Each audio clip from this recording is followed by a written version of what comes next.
সফরকারী অস্ট্রেলিয়ার বিপক্ষে ওয়ানডে সিরিজে বাংলাদেশের প্রথম জয়টি ৮৬ রানের, আর পরেরটি ৫ উইকেটে। এর দুটি জয়েই বাংলাদেশের জন্য ঐতিহাসিক।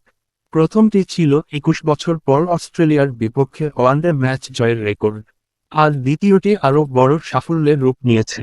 ওয়ানডে ইতিহাসে অস্ট্রেলিয়ার বিপক্ষে প্রথম সিরিজ জিতল বাংলাদেশ। আজ সিরিজের তৃতীয় ও শেষ ম্যাচে আরেকটি নতুন রেকর্ডের হাতছানি।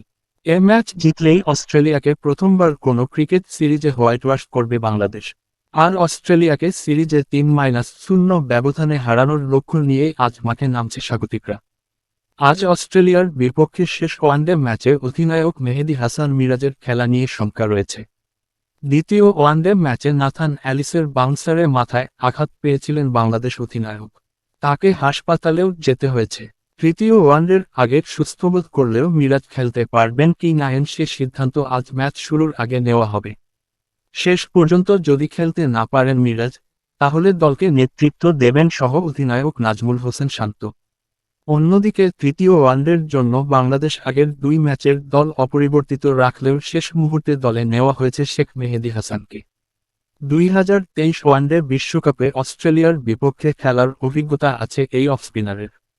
সিরিজ জয় নিশ্চিত হলেও তৃতীয় ওয়ানডে কোনো পরীক্ষা নিরীক্ষায় যেতে চাইবে না বাংলাদেশ।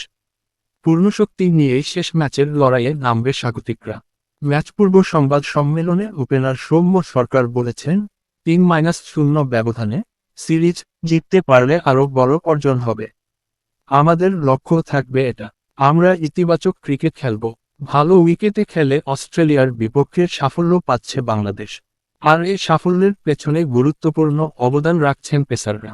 বাংলাদেশের পেস আক্রমণের সামনে দাঁড়াতেই পারছেন না আজি ব্যাটাররা। তাসকিন, মোস্তাফিজ ও নাহিদ রানারা আলো ঝলমলে পারফরম্যান্স উপহার দিয়ে যাচ্ছেন।